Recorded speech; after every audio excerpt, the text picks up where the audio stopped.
Salutare lume și bine la primul meu video de pe acest canal. O să facem carieră cu atunci când FTSR. O să facem carieră ori cu echipă din La Liga, ori cu echipă din Liga anterioară. Da, hai să alegem echipa la întâmplare, Alaba la Portocala. Steaua! Fix ce-mi doream eu. Nu se poate, deci la alegere. Semnăm cu Steaua, da. Cu ce o să avem primele meciuri? Oh my god, ce echipe. Scuzați-mă un picuț, am făcut o mică greșeală. Niște meciuri, nu știu ce de grele, dar nu.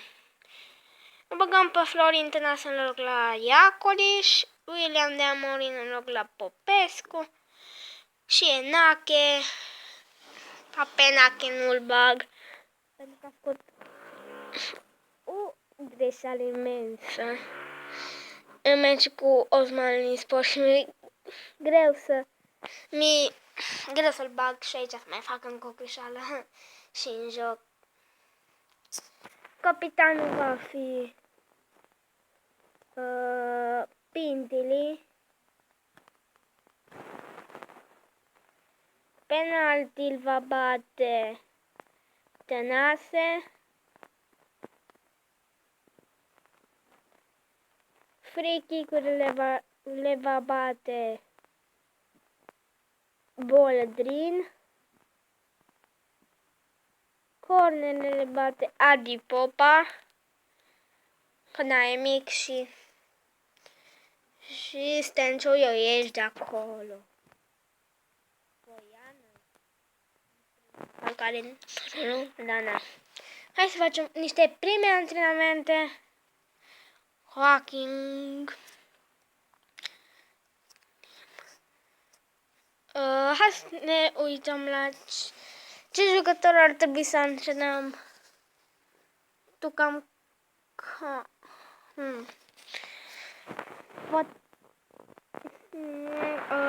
pe Daniel Popescu sau pe Toșca. Hai să-l antrenăm totuși pe Toșca. Defensiv. Plus 2 a crescut overall. Nimic? No. Hai să îi dăm simulei la meciul ăsta. Ne bate cu 2-0, nu niciun stres, pentru că noi nu jucăm pentru a câștiga acest turneu. Ne lăsăm de echipa asta, Fenerbahce, o echipă mult mai bună, dar 5-0. A fost un meci ăsta foarte greu și hai să readucem pe Stanciu. 4 milioane pe Niță. Mai da niște bănuți. 4.760. Deci e incredibil. Niță. Du-te, Niță.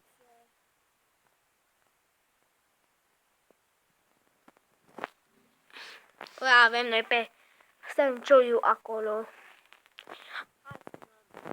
Pe Stanciu.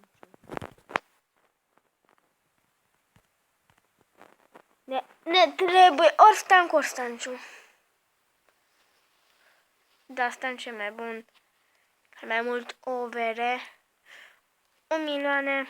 Cât vreți? 14 milioane. 11. Nu vreți nici așa? 13. 13 milioane și la noi. Foarte tare. Hai să încercăm. Nu. Am să-l dau și pe picioare, dar mai iau. Un loc la cine să-l pun? Un loc la Boldrin.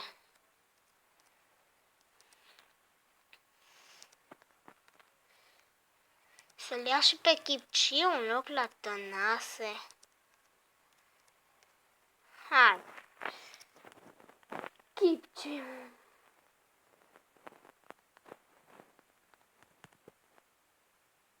Deci,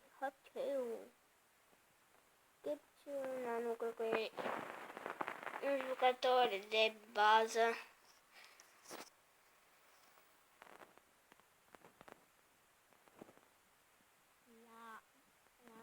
În joc.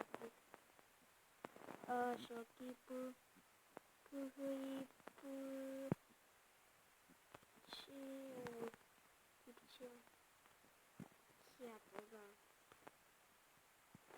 Nu cred că e băgat în joc. Atunci un alt atacant bun ar fi unul Stancu, dar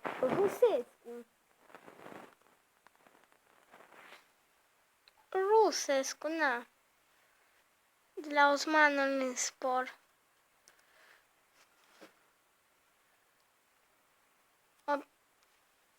Ce milioane? 24 de milioane. Un atacant cu vreo 8 milioane de secunde. Masă de calitate.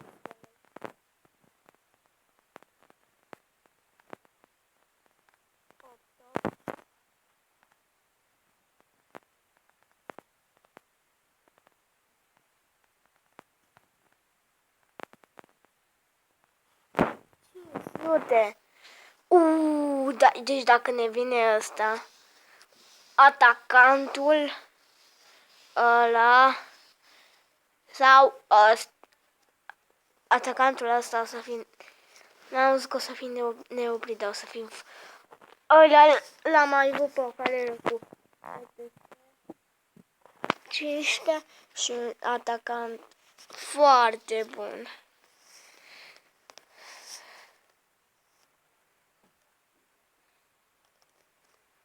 Hai să ne întrebăm cât vreți pe el, măi.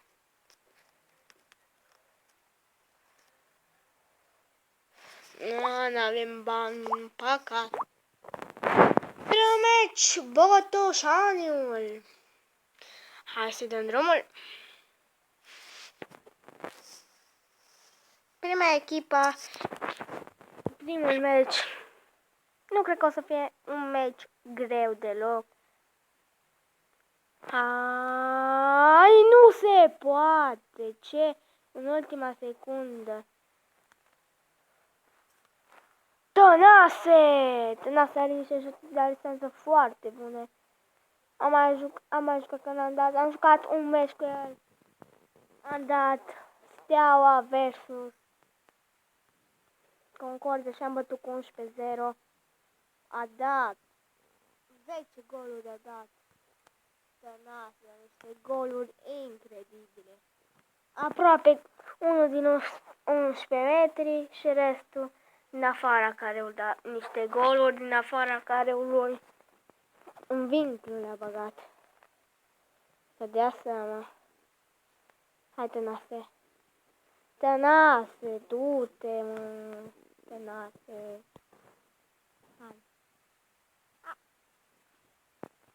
Tănase. Ce-ai pățit? Bine să duci acolo. William, deci, bă. William, de ce n-ai lăsat-o să curgă? Adi. Pentru Tănase, Tănase. E cartonaș galben, e cartonaș galben pentru portar. E galben pentru Iliev. Și o ocazie pentru Stanciu. Cam așa. Stanciu pe poartă. Ce șutare Stanciu de bun. Diamorengo, nu se poate, deci, bă. Haideți, dar mă rămâneți, mă, în careu. Zilene.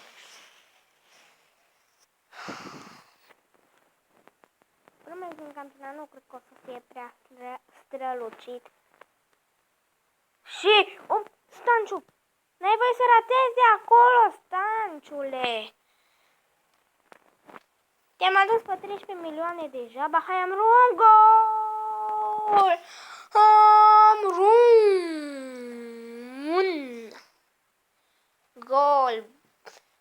perfect marcat de Hamrun. Da, nu știu cine a bătut.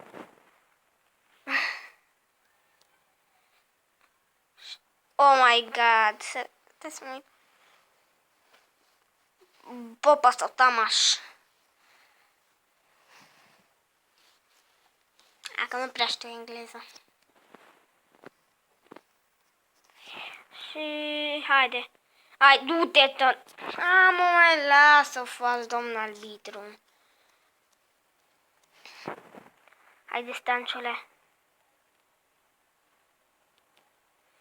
Haide, dea morime.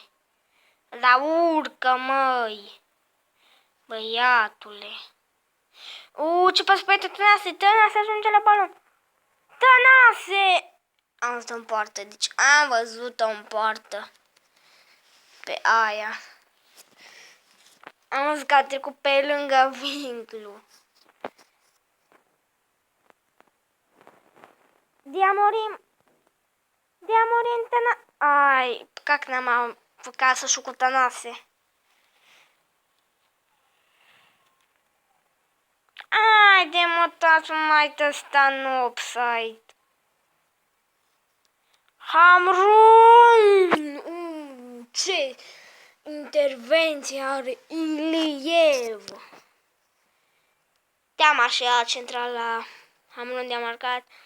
Pintili, nu se poate. Deci, Iliev, importar de nota 10. Ce intervenții au avut în acest meci? Ce intervenții? Puteam să batem în toate felurile dacă era alt portar. Puteam să-i dăm și 10-0 la Botușan dacă nu era Iliev. Da, e în formă astăzi Iliev. Stăncioiu n-a avut nicio minge de apărat. Poate acum nu. Da, era în optă jucătorul. Nu l-a dat lui. Hai, bă, Stăncioiule. Ișvan Fiuro. Uite, mă, Stăncioiu.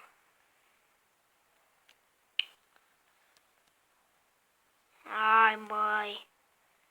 Hai,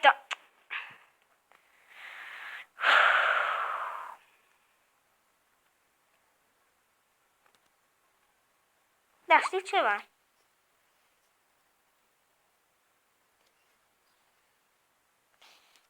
Îl bat pe tutor în portă. Nu mă interesează.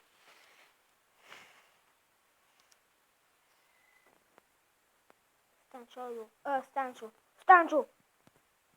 Gol! Stanciu!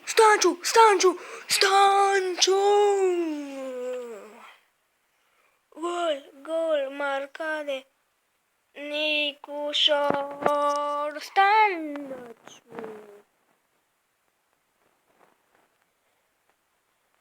Cuc, nu. Bine, Daniele. Hai, Tănase.